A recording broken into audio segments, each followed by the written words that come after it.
그렇지, 넣어줄 수 있어.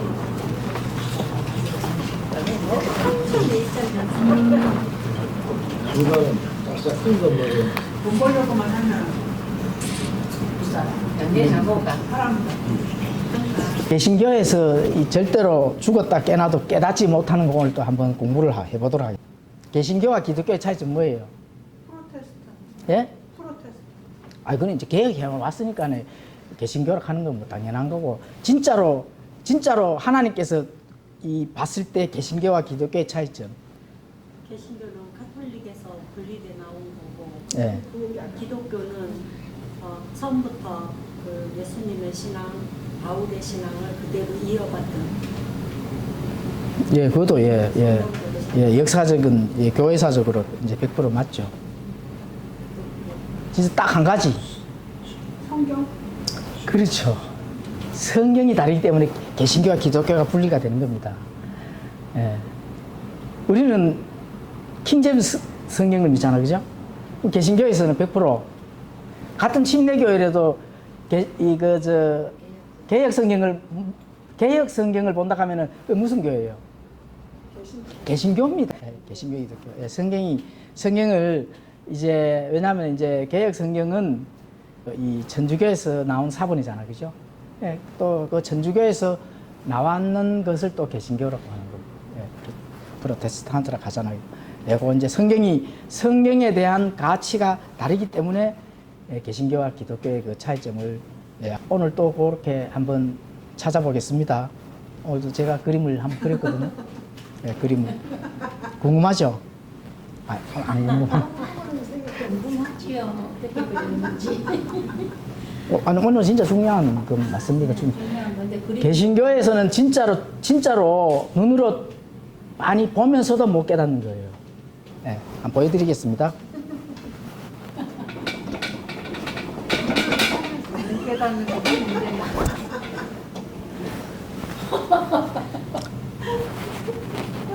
그림만 적절히 잘 보면 보이는 물에 빠져. 잘 보여. 침례와 세례. 잘 보입니까? 잘 보여요? 네. 이쪽은 잘 안 보이는 것 같은데.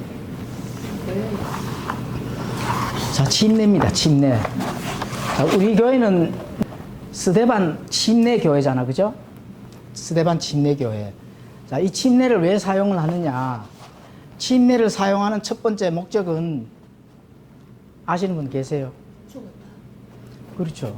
예, 죽는 겁니다. 그러면은 개신교에서는 침례가 아니잖아요. 전부 다 세례로 통정하죠. 개혁 성경을 사용하는 침례교도 개신교잖아, 그죠? 그분들은 읽을 때 뭐라고 읽을까요? 세례. 예? 침례. 세례라기도 하고 침례라기도 하고 헷갈려서 정확한 답을 못 내립니다. 성경은 세례로 되어 있고 본인들은 침례교고 이렇게 되거든요. 답답하죠. 고린도전서 15장 1절에서 5절. 예, 고린도전서 15장 1절에서 5절. 예, 고린도전서 15장 1절에서 5절 좀 읽어 주십시오. 형제들아, 또한 나는 내가 너희에게 선포한 복음을 너희에게 밝히 알리노니 너희 역시 그 복음을 받았고 그 가운데 서 있느니라. 너희가 만일 내가 너희에게 선포한 것을 기억하고 헛되이 믿지 아니하였다면 역시 그 복음에 의해 구원을 받았느니라. 몇 절까지요? 5절. 나 역시 받은 것을 무엇보다 먼저 너희에게 전하였느니 그것은 곧 성경 기록대로 그리스도께서 우리 죄들로 인해 죽으시고 묻히셨다가 성경 기록대로 셋째 날 다시 일어나시고 게바에게 보이시고 그 뒤에 12사도에게 보이셨다는 것이라. 아멘. 예, 예. 거기에서 헛되이 믿지 않았다면은 성경 기록대로, 그게 중요한 겁니다. 성경 뭐대로요? 기록대로. 성경 기록대로 한다 하면은 세례가 맞아요, 침례가 맞아요? 침례가 맞죠. 세례의 가장 교리적인 그 취지는 뭐냐 하면은 죄를 씻는 거라는 거예요. 죄를 씻는 거. 예. 죄는 씻어서 가지고 씻어지는 게 아닙니다. 죄는 어떻게 해줘야 돼요? 예, 그렇죠. 죄는 제거가 돼야 되잖아요. 내 안에 있는 죄가 제거가 돼야 되거든. 예, 제거되는 거의 첫 번째가 뭡니까? 내가 죽어야 된다는 거죠. 로마서 가보십시오. 죽은 자는 더 이상 죄를 짓지 않는다고 나오잖아요. 그러니까 죽어야 죄가 제거된다는 거죠. 예, 그렇죠. 그래서 이제 침례. 자, 그게 성경 기록대로 예수님께서 묻히시고, 그죠? 예, 장사 지내시고, 그 다음에 셋째 날에 다시 일으켜지신 것을 헛되이 믿지 않았으면은 그 복음으로 너희가 어떻게 됐다고요? 구원을 받았다는 겁니다. 구원을. 물을 뿌려가지고는 구원을 받을 수가 있어요, 없어요? 예, 없습니다. 물 뿌리는 거는 그건 상징이고, 뭔가 성령 세례라고 다 있습니다. 자, 그러면은 진짜로 그런지 한번 보겠습니다. 자, 그러면 지금부터 이제 골로새서 2장 12절 한번 봐보세요. 누가 한번 읽어보세요. 안에서 그분과 함께 묻혔고 그분을 죽은 자들로부터 살리신 하나님의 활동에 대한 믿음을 통해 침례 안에서 또한 그분과 함께 일어났느니라. 그렇죠. 정확하게 이거는 100% 우리가 믿음을 동원을 시켜야 구원을 받을 수 있는 그 교리입니다. 예, 절대치죠. 하나님의 말씀과 진리와 구원에 대한 절대치라는 겁니다. 그래서 거기에 대해서 하나님의 활동에 대한 그 믿음, 그게 중요한 겁니다. 활동. 그 활동이 뭐예요? 예? 며칠 전에 공부했는데 벌써 잊어버리셨네. 하나님의 활동. 수술이잖아요. 수술. 예, 그렇죠. 수술. 오퍼레이션 얼마 전에 공부했잖아요. 기억을 꼭 하셔야 된다니까. 그걸 누가 했습니까? 그거는 하나님께서 하시는 일까지도 우리가 믿음을 통해서 알면은 우리의 확신은 더 커진다겠죠. 그렇죠. 구원에 대한 확신을 할 필요성이 없는데 하나님께서 하신 걸 우리가 아는데, 그렇죠. 예, 골로새서 2장 12절의 핵심 교리는 하나님께서 우리에게 수술을 하셨다. 영적 수술을 하셨다. 그렇죠. 예, 죄를 아예 제거를 했다는 겁니다. 죄를 제거를 했다 하는 거는 육신과 영과 혼을 분리를 시켰다는 겁니다. 자, 그 다음에 베드로전서 3장 21절은 제가 누가 한번 읽어보십시오.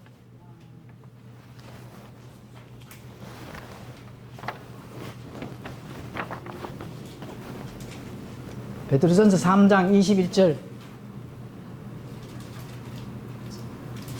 그 일과 동일한 모형 곧 침례가 예수 그리스도의 부활로 말미암아 이제 또한 우리를 구원하나니 이것은 육체의 더러운 것을 제거하는 것이 아니요 선한 양심이 하나님을 향하여 응답하는 것입니다.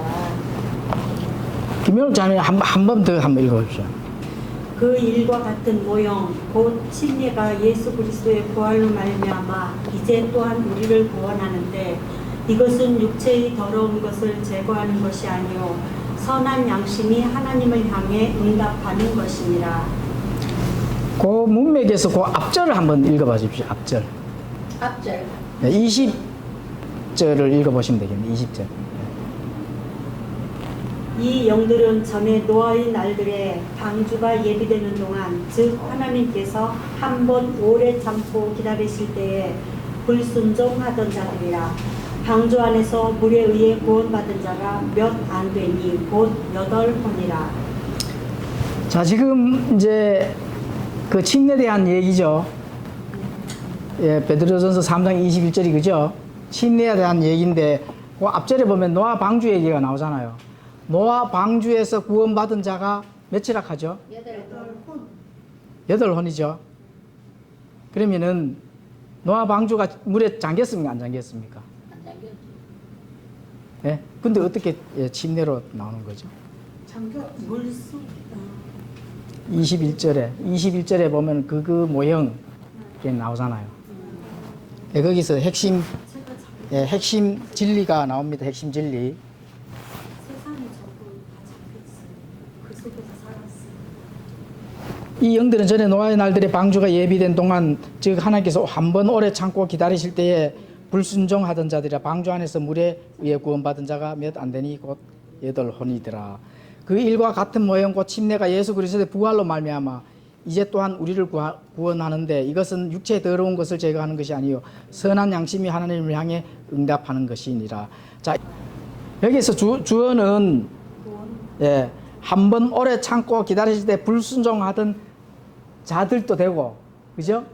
그리고 노아의 방주에 8혼이 구원받은 것도 된다는 겁니다. 그럼 왜 이 두 개를 적어놨느냐?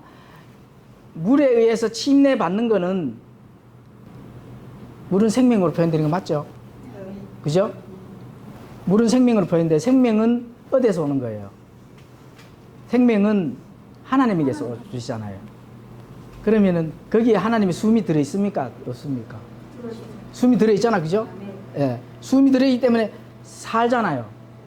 하나님의 말씀은 숨이고 영이고 생명이잖아요. 예. 그래서 그게 물로 상징이 된다면은 물은 어떻게 되는 거예요? 살리기도 하고, 예, 상징성으로 죽이기도 하잖아요. 그러면은 노아의 방주 8명 말고 나머지 어떻게 죽었습니까? 살았습니까? 죽었잖아요. 그게 침례입니다. 죽은 게. 여기서 자꾸 사람들은 8혼만 가지고 자꾸 그거를 주제로 삼아서 하는데 그거 아닙니다. 죽는 것도 아셔야 된다는 거예요. 죽는 것도 물이. 그러면은 하나님의 숨이 끊어졌습니까? 안 끊어졌습니까? 하나님의 숨은 사람 어디에 있다겠습니까? 코에 있다겠잖아요. 그러면 물에 들어가면 숨 쉴 수 있어요? 없어요? 그게 죽는 거예요. 그게 침례라니까. 지금 그 얘기를 하는 겁니다. 그 얘기를. 8명만 살고 나머지 다 침례당해 주는 거. 그렇죠. 하나님의 숨은 살리기도 하고 죽이기도 한다는 거예요. 그게 침례라니까. 예. 그런데 그 일과, 자, 21절에 그 일과 같은 모형. 그렇죠. 그 일과 같은 모형이 어떻게 된다고요? 곧 침례가 이어서 나고 20절에 이 얘기를 하고 곧 침례 얘기를 바로 이어서 언급하시잖아요, 하나님. 그죠? 그 일과 같은 모형 곧 침례가 예수 그리스도의 부활로 말미암아 이제 또한 우리를 구원하는데 이렇게 나오면서 이거는 선한 양심이 하나님을 향해 응답하는 거죠. 선한 양심이 응답하면 구원받은 거예요, 못 받은 거예요? 구원받은 거죠. 이게 이제 성령 침례인 거예요. 성령 침례. 예. 예. 물침례로 나를 죽였으니까 성령님으로서 나를 살린다는 거예요. 부활. 그게 오늘 또 마태복음 공부할 무슨 표적? 요나의 표적은 뭐예요? 요나의 표적의 주제가 뭡니까? 부활이잖아요. 예, 부활. 부활이 있으려고 하면 먼저 뭐가 있어야 돼요? 아, 죽어야 있는 거지.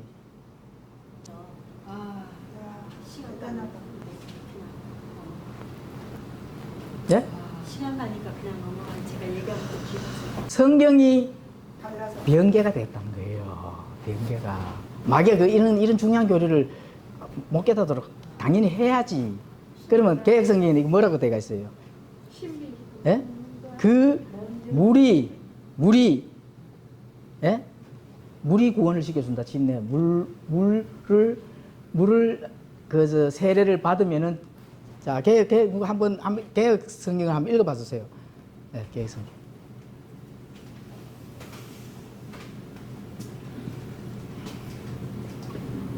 개혁 개정도 괜찮고 뭐 다 그래 돼 있으니까 개혁도 괜찮고 개혁 개정도 괜찮고.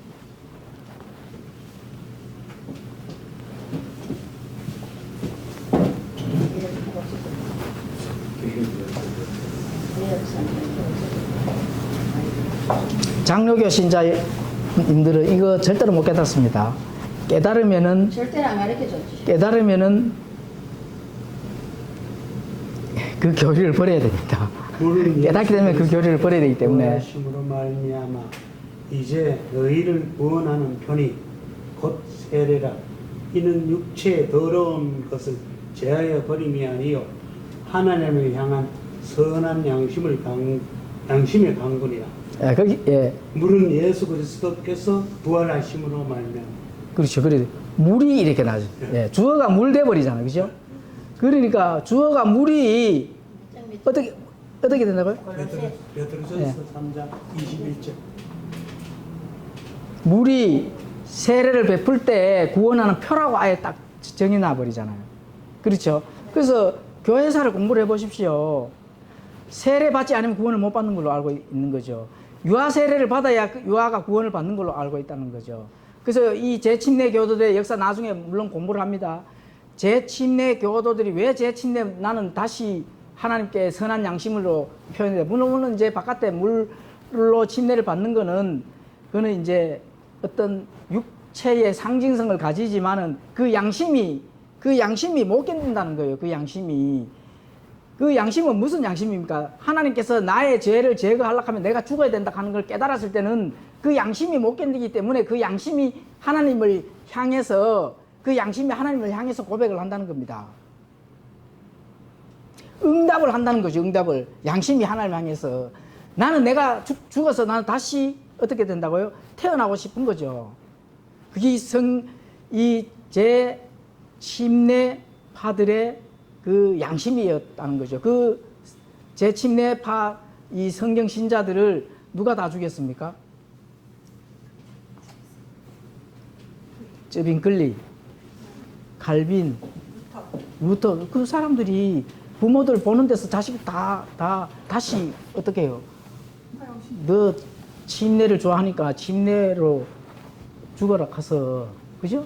예, 물에 다 어른들이고 아이들이고 물속에 잡아넣어서 숨을 못 쉬게 죽였다는 겁니다. 예, 성경은 이렇게 가르치는데 그게 진짜 숨는 거예요. 그래서 장로교에서 절대로 깨닫지 못하는 부분. 침례는 그런 하나님의 핵심 교리가 들어있는 거예요. 핵심 교리가 들어있기 때문에 노아 방주가 죽음은 죄를 제거해야 되기 때문에 죽여야 되는 겁니다. 내 육신의 모든 지금까지 살아왔는 것을 죽여야 하나님께서 다시 태어나게 해주신다는 거죠. 하나님의 활동, 오퍼레이션, 영적 수술을 해서 죄를 제거를 해주신다는 겁니다. 그게 침례의 핵심 교리거든요. 그렇기 때문에 이 침례의 핵심 교리를 깨닫는 이상에는 개신교에서 가서 신앙생활 절대로 못합니다. 침례의 교리를 깨닫는 거는 하늘과 땅을 다 줘도 내가 구원을 못 받는다면 그 무슨 유익이 있습니까? 하나님께 직접 말씀하시잖아요. 그죠? 그런 구원에 관한 직접 관련된 이제 교리이고, 그리고 물론 죄를 계속 쌓고 있죠. 종교 통합이니 하나님께서 원하지 아니하는, 하나님께서 기뻐하지 아니하는 많은 것들을, 그런 죄를 쌓고 있는 거는 안 된다. 그죠? 죄를 쌓고 있는 거 안 된다. 오늘 마태복음 이거 지금 똑같은 비슷한 내용이거든요. 그래서 마태복음 16장을 다시 또 공부를 조금 더 해보겠습니다.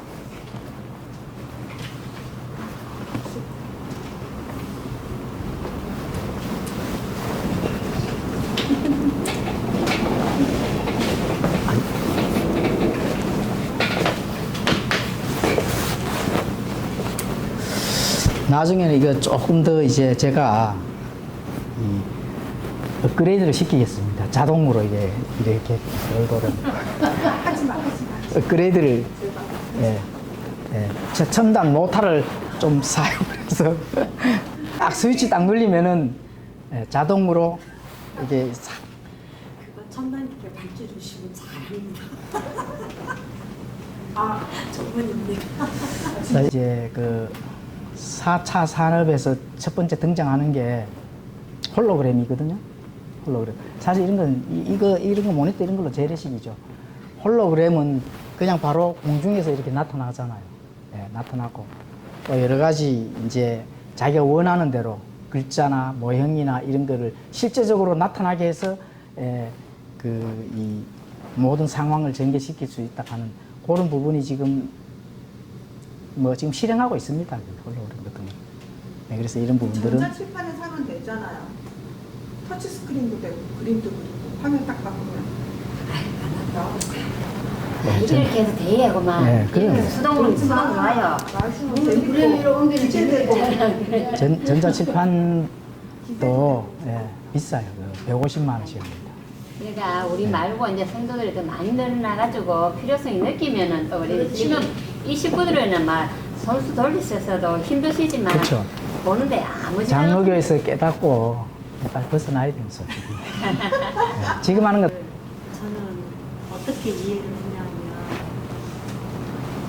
그냥 이게 물속에 들어갔다 나오는 것도 그냥 상징이다 생각을 했고 아무리 여기서 침례를 강조를 해도 상징이다. 세례도 상징이다. 어차피 상명세를 받아야 우리가 진짜 구원 받는 거다. 그런 식으로만 생각을 했거든요. 이 침례라는 게 그냥 침례교회에서 침례로 부르는 거고 장로교에서는 그냥 그걸 간단화시켜서 세례고 침례교회는 들어갔다 나오는 그거를 상징으로 삼았으니 그렇다라고 저는 왜냐면 이렇게 모르니까 뭐 그렇게만 생각을 해와서 세례가 잘못됐다라고 말씀을 하셔도 어차피 침례도 상징이고 세례도 상징인데 그렇게 이해를 했어요. 근데 오늘 이렇게 풀고 보니까 아 진짜 생명이 침례에 의해서 정말 죽었다 살아났는데 진짜 그렇게 새롭게 그렇죠. 그럼요. 이게 성경에서 가장 중요한 핵심 교리입니다. 이 침례가. 네, 그렇죠. 네. 침례와 세례가 가르치는 자체가 세례는 죄 씻는다 하잖아요. 이 죄를 주면서 죄 씻음을 받으라. 죄 씻음을 받는 게 아니라 침례는 네가 죽어야 다시 새 생명이 나온다. 생명이잖아. 생명이 내가 죽어야 장사 지내야지. 거기서 내가 없어지고 새로운 생명이 나와가 그게 내가 되는 거지. 그게 새 생명이잖아. 그러니까 제가 배울 때는 이게 설교를 통해서 어떻게 하냐면 아 원래는 예수님 시대에는 세례 요한은 침례를 행했다.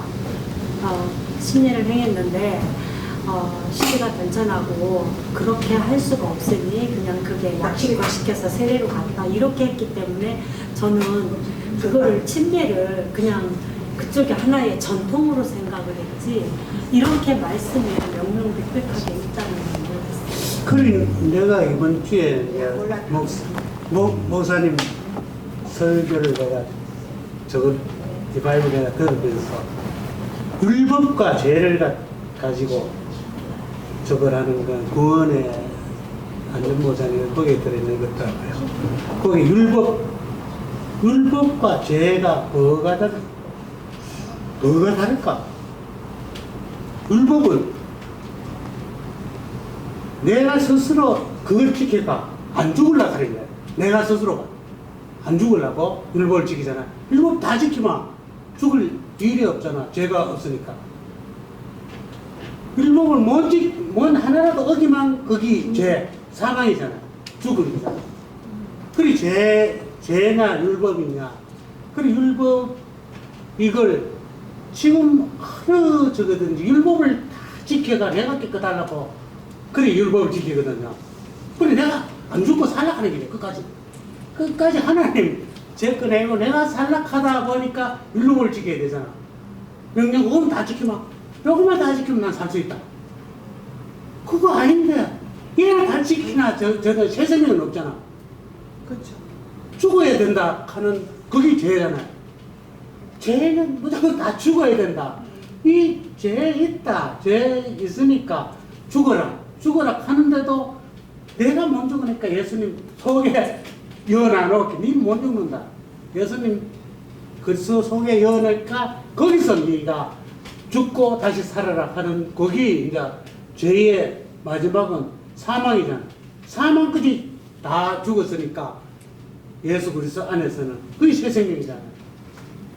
그게 생명인데 그러게 아무래도 구원 시리즈 그걸 들으면서 아, 율법은 내가 스스로 살락하는 게 율법이구나. 하나님 대적하는 그렇지. 그리 처음에 이스라엘 하나님이 백성들 주신 명령을 지키는데 그게 아무래도 그건 저게 예, 그래서 이디오피아 내시가 사도행전 8장 37절, 38절 이디오피아 내시가 즉시 내가 무엇을 하여야 구원을 받으리까 했을 때 그 빌립이 뭐라 했죠? 예수 그리스도를 믿으라. 그래서 빌립이 즉각 예수 그리스도를 믿고 난 다음에 뭐를 했습니까? 침례. 자, 이 지금 베드로전서 3장 21절에도 그 일과 같은 같은 하면은 형용사입니다. 형용사. 개혁 성경에는 물은 이렇게 해놨잖아요. 명사를 썼잖아요. 그죠? 명사를 쓰고 표락하는 그런 그 부분들로 같이 연결시켜 버리니까 물침 내에서도 구원이 있겠구나. 이렇게 아주 물론 상징으로도 가르치지만은 이 세례에 대한 그 자체가 그 표라고 나오잖아, 그죠? 그 표라고 가르쳐 버리면은 구원을 받는 그런 선한 양심이 하나님을 향해서 응답할 수 있는 부분이 잘못된 응답이 된다는 거예요. 잘못된 응답. 굉장히 그래서 구원에 관한 다시 짚고 넘어가야 되는 그런 부분입니다. 하나님을 향한 정확한 양심의 고백이 되어줘야 된다는 거죠. 그래야 구원을 받는데, 그래야 성령님이 내 안에서 손으로 하지 아니하는 할례, 영적 수술. 물론 저는 모르고 하나님이 하시는 거니까, 그죠? 보통 사람들은 그런 부분들을 양심이 확신을 시켜준다 하는 부분들을 알 수가 있는 겁니다. 자, 오늘은 이제 마태복음 또 이어서 16장 1절에서 12절 또 공부를 해보도록 하겠습니다.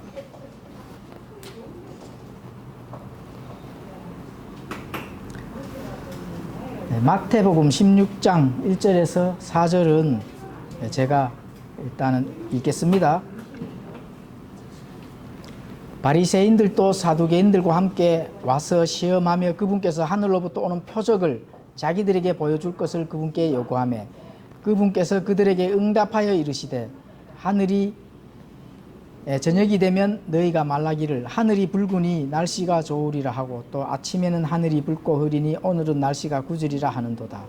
오 너희 위선자들아 너희가 능히 하늘의 모습은 분별하거니와 시대의 표적들은 분별하지 못하느냐. 악하고 음란한 세대가 표적을 구하나 대언자 요나의 표적 외에는 아무 표적도 그 세대에게 주지 아니하리라 하시고 그들을 남겨둔 채 떠나가시니라. 지금까지 예수님께서 땅에서 많은 이적과 표적을 일으키시고 보여주었습니다. 그런데 이제 사두개인들, 바리새인들 이런 자들은 그 예수님께서 보여준 기적과 표적들을 전혀 신뢰하지 않고 다시 하늘로부터 어떤 표적을 보여달라고 계속 조르는 거죠. 그 예수님께서 말씀합니다. 너희들은 저녁이 되면 너희가 말라기를 하늘이 붉으니 날개 조리라 하고 또 아침에는 하늘이 붉고 흐리니 오늘은 날씨가 구주리라 하면서 바로 위선자들아 이렇게 직격탄을 날립니다. 왜 위선자들이냐 아마 속마음을 예수님께서 알고 있거든요.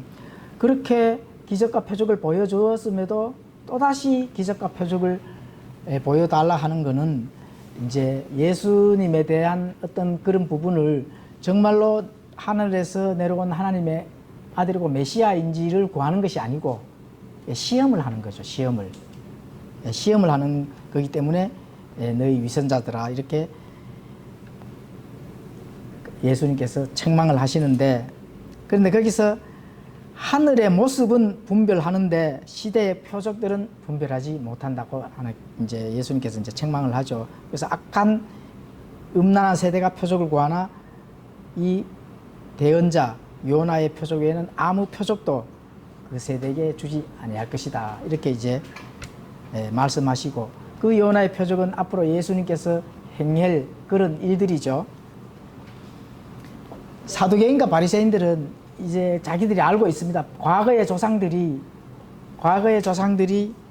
이제 행한 엘리야가 뭐를 내렸죠? 하늘에서 불을 내리고 모세가 광야에서 메추라기와 만나를 내리게 하고, 그죠? 이런 부분들을 또 다시 이제 보고 싶은 거죠. 직접 하늘에서 뭔가가 뭐 갑자기 막 한번 하여튼 이 상황이 우리 눈으로 보여주는 걸로 한번 다시 펼쳐봐라. 그렇죠? 이렇게 이제 예수님께 시험을 하면서 이제 욕을 하는 거죠. 근데 예수님은 만나 매출하기는 안 내리셨지만 죽은 자를 살리고 또 전인 자를 고치시고 눈을 보게 하고 더 큰 표적을 보여주셨는데도 이들은 안 믿는 거잖아요. 그러니까 예수님께서 위선자들이라고 바로 얼마 책망하시죠. 전까지만 해도 그치, 죽은 자로 살아났는데.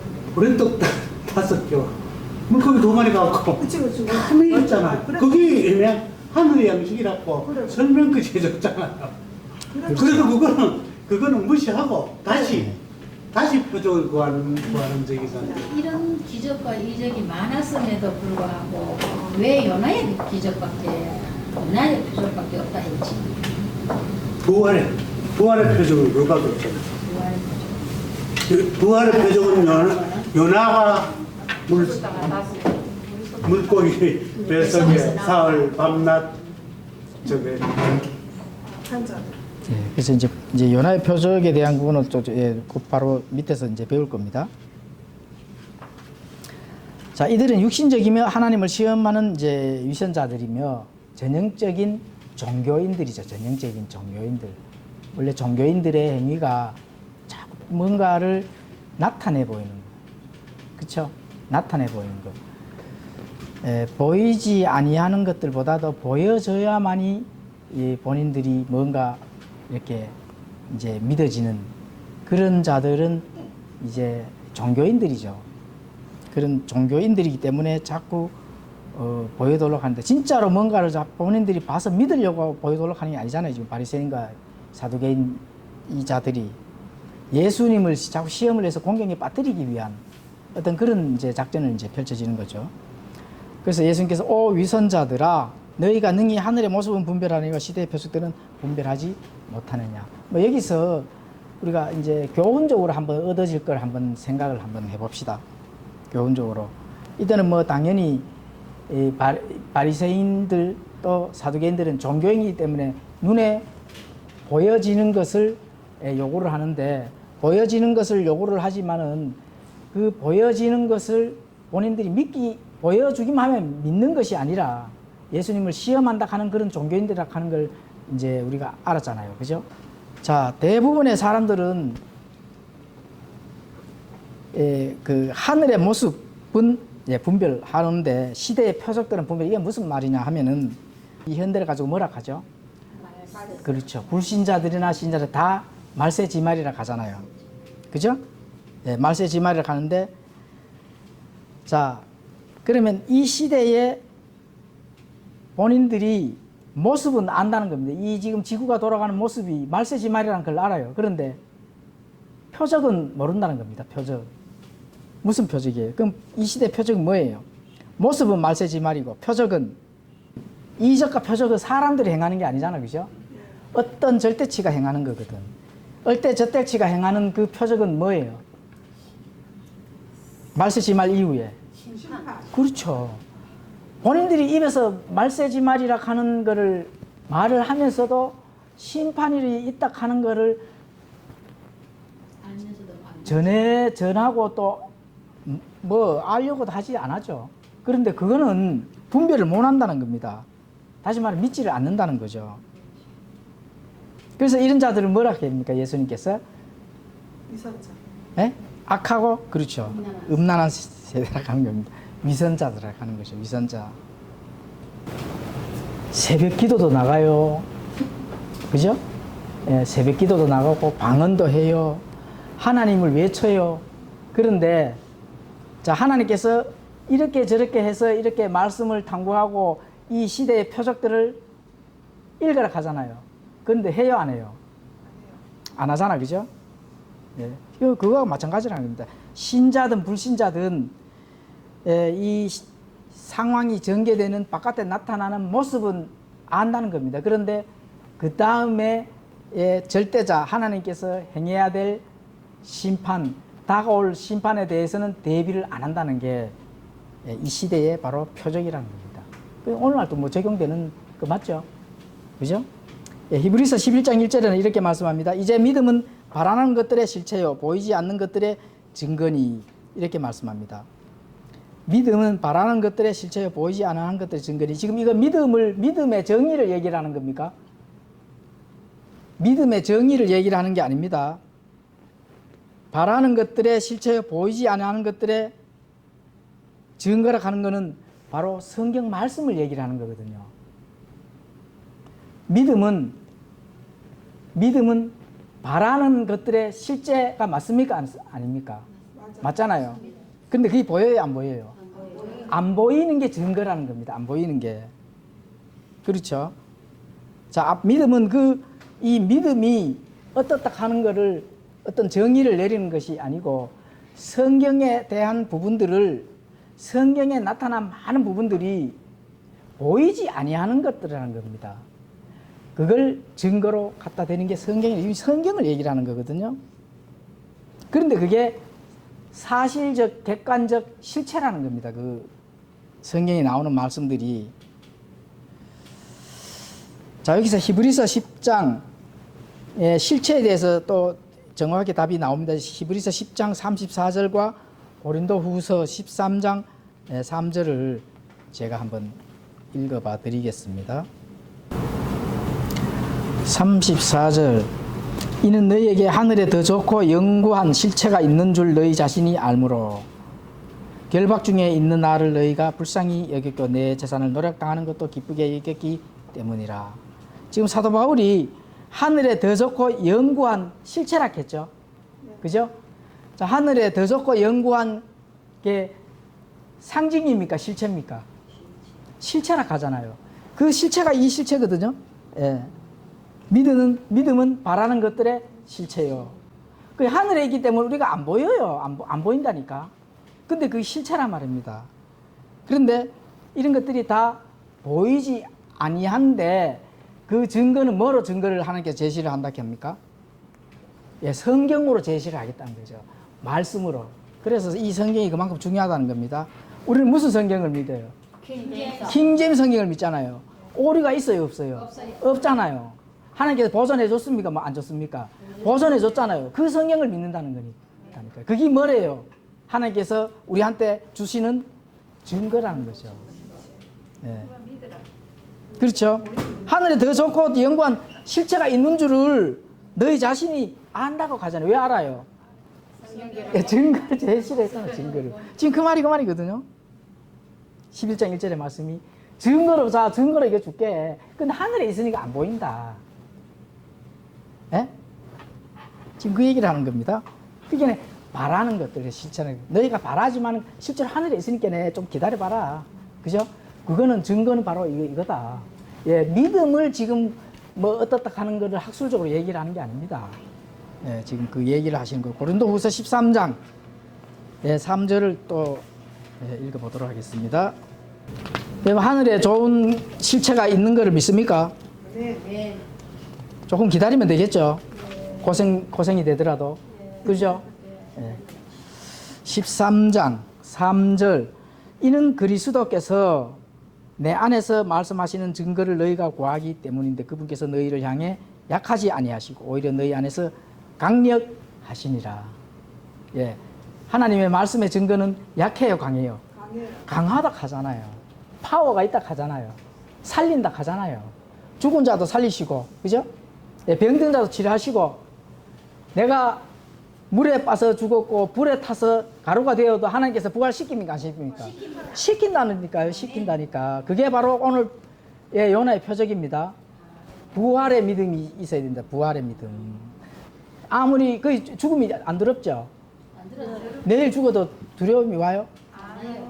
죽음의 공포 저 책을 읽어야 두려움이 갑니까? 아니라는 거죠. 하나님의 말씀의 진리는 강력하다 하잖아요. 말씀 한마디에 우리가 불에 타서 우리가 죽으면 화상을 당하잖아요. 그러면 죄가 되잖아요.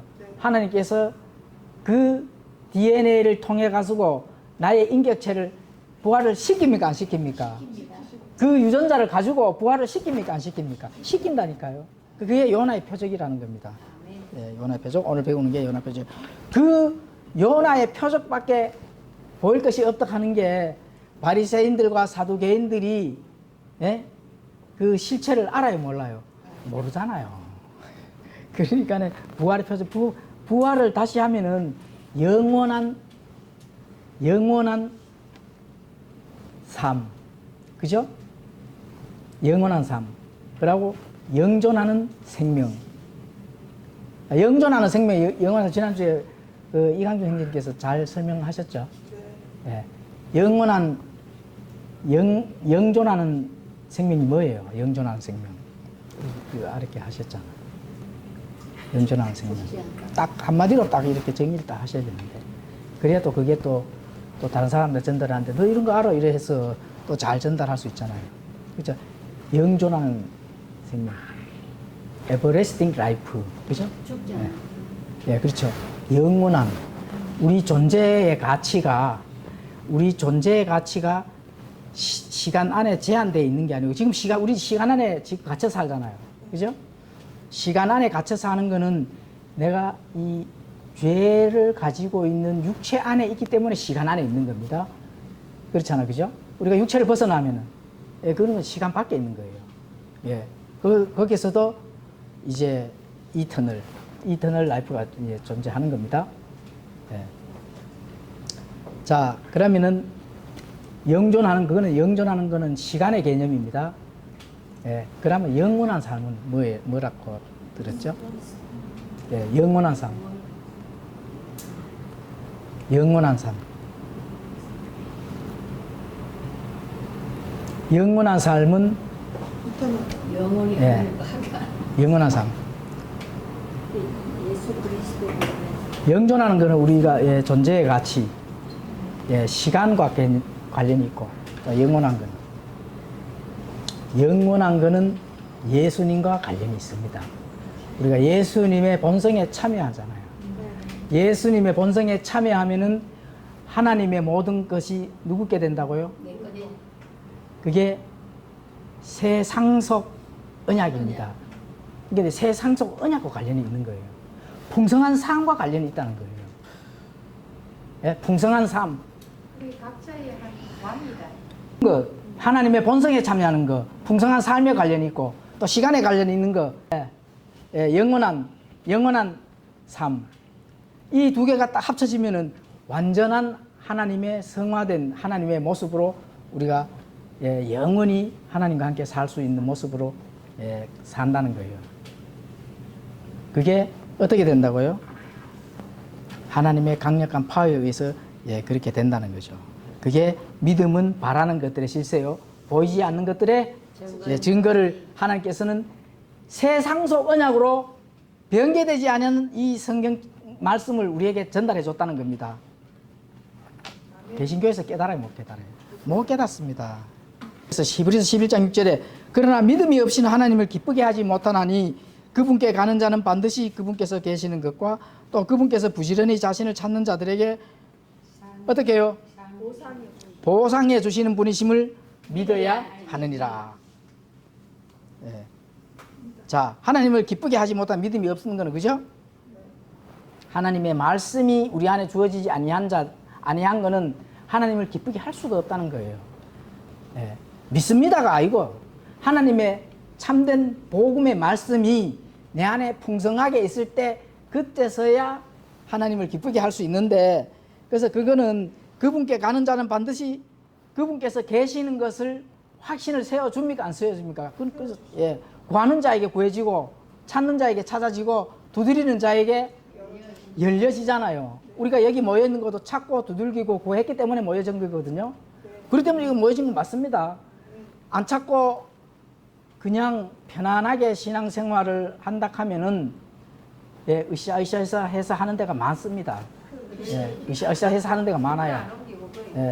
그런데 그 사람들은 보이는 것에서 으쌰으쌰 하고, 우리는 믿음은 바라는 것들의 실체요, 보이지 않는 것들의 증거를 갖고 있잖아요. 그죠? 그래 갖고 있기 때문에 우리는 하나님을 기쁘게 할 수가 있다는 거예요. 그렇죠? 그래서 믿음이 없이는 하나님을 기쁘게 하지 못하는 그분께 가는 자는 반드시 그분께 계시는가 그분께서 부지런히 자신을 찾는 자들에게 보상을 해준다 하는 걸 반드시 믿어야 된다는 겁니다. 반드시 믿으러 가잖아요. 반드시. 반드시 나오잖아요. 그분께 가는 자는 반드시. 하나님께서 반드시 하면은 200%잖아요. 200%. 100%가 부족합니다. 200%입니다. 그래서 보이지 않는 증거를 부지런히 많이 풍성하게 성경 안에서 찾아야 되는 거예요. 그래서 탐구가 필요한 겁니다. 하나님의 말씀을 찾아서 내 안에 담았을 때 기쁘게 할 수 있는 일이 많이 발생이 자동으로 되는 거예요. 자동으로. 내가 노력을 해서 되는 게 아니고 성령님께서 자동으로 할 수 있도록 해 주신다는 겁니다. 그 말씀이 풍성한이 없는데 뭐를, 그럼 본인이 이제 하려고 노력을 해야 되는 거죠. 그러면 종교인으로 전략할 수밖에 없는 거예요.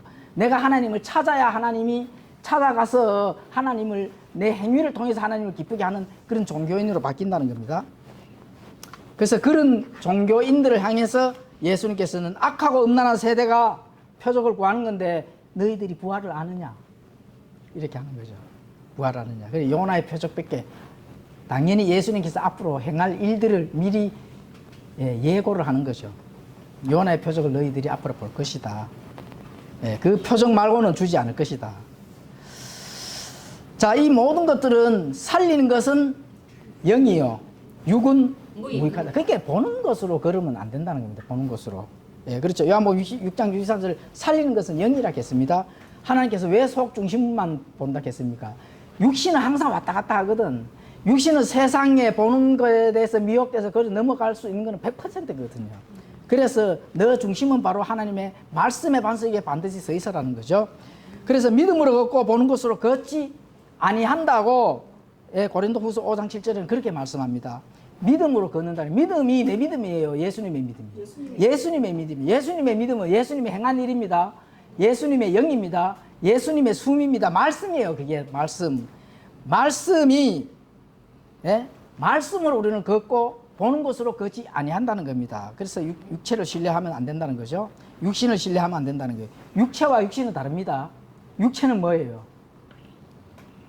육체는 그냥 고기 덩어리입니다. 그럼 육신은 그렇죠. 고기와 어떤 그 정신이 담고 있는 거. 그래서 그 다릅니다. 자, 오늘날 십자가 종교인들의 믿음팔이 한번 공부를 해보겠습니다. 십자가의 종교인들, 십자가를 걸고 믿음팔이 하는 사람들. 자, 방언으로 믿음을 과시합니까 안 합니까? 하지요. 그거 나타나 보입니까 안 보입니까? 나타나 보이는 걸 과시를 하잖아요. 사람을 병을 고치고 뭐가 머리에 안수해가지고 꼭 자기가 하나님 예수님이 하는 것처럼 신사도지 하는 것처럼 그 바깥으로 보여요 안 보여요? 믿음을 자기가 과시를 합니까 안 합니까? 하지만 믿음팔이 하는 겁니다. 믿음팔이. 자, 장풍으로 넘어뜨려서 믿음을 과시합니까 안 합니까? 넘어뜨리기 때문에 믿음을 과시하잖아요. 그게 바로 믿음팔이 종교인입니다. 자, 새벽 기도 해가지고 한 번도 안 빠지고 360일 나가는 걸 믿음을 과시합니까 안 합니까? 과시하잖아요. 그 종교인이래요, 종교인. 자, 직분 매매로 믿음 과시합니까 안 합니까? 권산의 장론에 믿음 과시해요 안 해요? 그 성경에 권산의 장론에 나옵니까 안 나옵니까? 종교인입니다, 그거는. 자, 당파로 또 교회가 커가지고 그 안에 당파 해가지고 믿음을 과시합니까 안 합니까? 성경대로 하는 교회를 과시합니까 안 합니까? 아이 우습게 봅니까 안 합니까? 이거는 종교인들의 믿음팔이 이건 하나님과 관련은 없다는 거예요. 다 하나님 앞에 가면은 계산을 다 해야 됩니다. 그 사람이 구원받았다 가면은 너 네 믿음팔이 했네 십자가에 걸어놓고 분명히 그렇게 하나님께서 심판을 받는다 말입니다. 자, 보는 것으로 그게 다 뭡니까? 보는 것으로 걷는 거는 종교인들입니다. 그러면 바깥에서 할 게 아무것도 없나? 그게 아닙니다. 하나님의 참된 복음의 말씀이 들어갔을 때 성령님이 움직여서 내가 나가는 어떤 좋은 선한 열매들은 그거는 하나님께서 기쁘게 하고 참된 복음으로 나가야 된다는 거죠. 그래서 종교인들의 행위를 통해서 믿음으로 걷는 자들, 보는 자들, 보면서 걷는 자들, 복음을 소유한 자들은 첫째 하나님의 말씀에 순종을 한다는 겁니다. 말씀을 많이 알도록 탐구를 해야 된다는 거죠. 그게 하나님을 첫째 기쁘게 하는 거거든요. 그렇죠. 그래서 요나의 표적은 바로 부활의 표적이다. 자, 고린도전서 15장 1절은 아까 이제 읽고 이제 했는 거고, 그죠? 자, 마태복음 16장 5절에서 12절 잠깐 공부를 하겠습니다. 그분의 제자들이 건너편으로 갈 때 빵 가져가는 것을 잊었더라. 그때 예수님께서 그들에게 이르시되 바리새인들과 사두개인들의 누룩을 주의하고 조심하라 하시니 그들이 자기들끼리 의논하여 이르되 이는 우리가 빵을 가져오지 아니하였기 때문이라 하거늘 예수님께서 그것을 아시고 그들에게 이르시되 오 믿음이 적은 자들아 너희가 어찌하여 빵을 가져오지 아니하였으므로 너희끼리 의논하느냐 너희가 아직도 깨닫지 못하느냐 빵 5개로 5,000명이 먹고 너희가 몇 바구니를 거두었으며 빵 7개로 4,000명이 먹고 너희가 몇 바구니를 거두었는지 기억 못하느냐 내가 빵에 관하여 너희에게 그것을 말하지 아니하고 너희가 바리새인들과 사두개인들의 누룩을 조심하라고 말한 줄을 어찌 너희가 깨닫지 못하느냐 하시니 그제야 그들이 그분께서 빵의 누룩이 아니라 바리새인들과 사두개인들의 교리의 누룩을 조심하라고 명하신 줄을 깨달으리라. 바리새인들과 사두개인들의 누룩을 조심해야 됩니다. 바리새인들과 사두개인들. 바리새인들과 사두개인들 우리가 많이 공부를 했기 때문에 뭐 이제 거기에 대한 부분들은 많이 알 거라고 이제 봅니다. 자, 바리새인은 금식하고 구제하고 11조하는 보수적인 종교인입니다. 보수적인 종교. 또 영과 부활을 믿습니다. 사도행전에 그 23장에 보면 나오죠. 사두개인들은 금식하고 구제하고 11조도 하고 한데 자유주의 종교인입니다. 사두개인들은 영과 부활을 이제 안 믿죠. 이렇게 이제 하고. 자, 이걸 이제 한번 오늘날로 또 다시 한번 적용을 해보겠습니다. 자, 이 본인들이 다 이렇게 성경을 믿고 이렇게 하지만은 이 땅에서 나그네와 순례자의 삶이 아니라 행위를 통해서 자신의 의를 이루려고 하는 것. 이게 보수예요. 보수예요.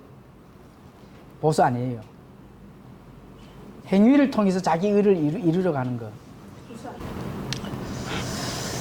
종교인이죠, 그냥. 그죠?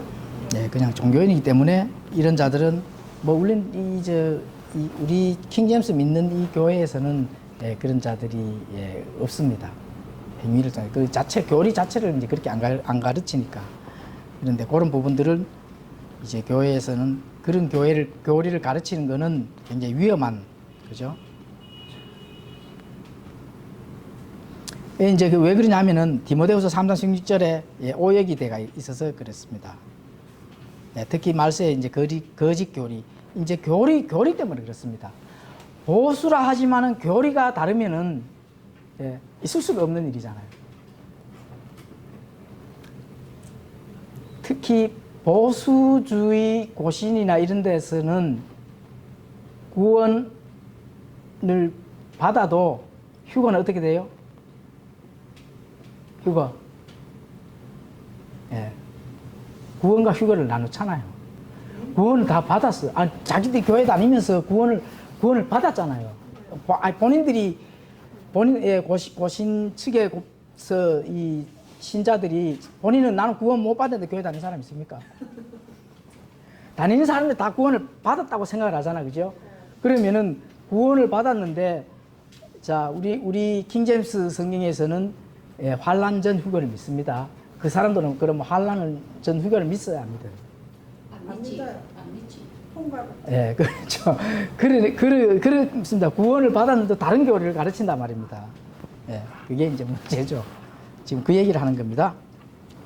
특히 말세지 말에는 거짓 교리들이 유행을 한다. 이런 부분들을 이제 굉장히 위험한 교리라는 거죠.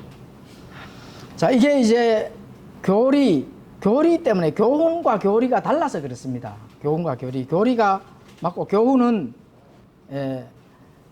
굉장히 이 정확한 하나님의 그 진리나 말씀들을 정확히 전달하지를 못하죠. 교훈은. 교리는 어떤 계획된 결과물을 얻기 위해 체계화된 지식인데 그 정보를 나누고 가르치는 게 교리입니다. 어떤 계획된 결과물을 얻기 위해서 체계화된 지식인데. 그러면 기독교 교리는 뭡니까? 하나님의 선한 열매의 결과물을 얻기 위해 세워진 지식을 가르치고 또 그 교리들을 받아들이는 게 교리입니다. 그래서 체계화된 교리가 없이 교훈만은 하나님의 말씀에 어떻게 된다고요? 기머거리가 될 수밖에 없다는 거죠. 그래서 성경이 가르치고자 하는 핵심 진리를 깨뚫지 못하고 또 통찰력이 사라지고 교훈으로는 하나님의 핵심 진리를 깨뚫지를 못합니다. 또 하나님이 또 성령님이 조명을 비춰주는 그 통찰력도 사라지고 그리고 근거 없는 전통에 얽매인든다는 겁니다. 그래서 바리새인들과 사두개인들이 잘못된 교리, 그 잘못된 자기들이 믿는 교리는 뭐예요?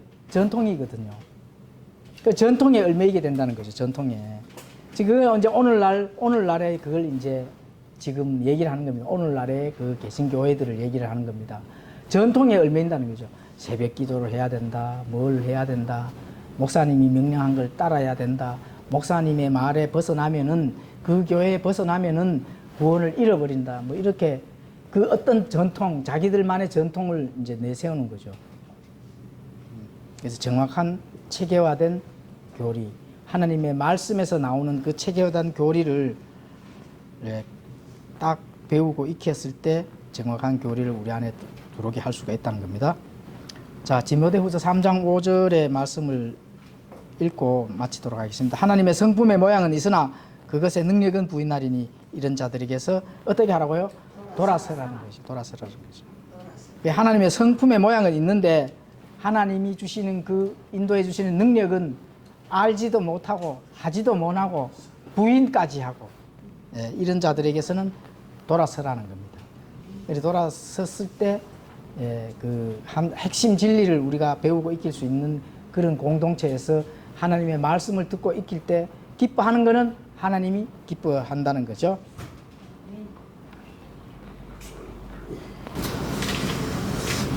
잠깐 기도하고 마치겠습니다.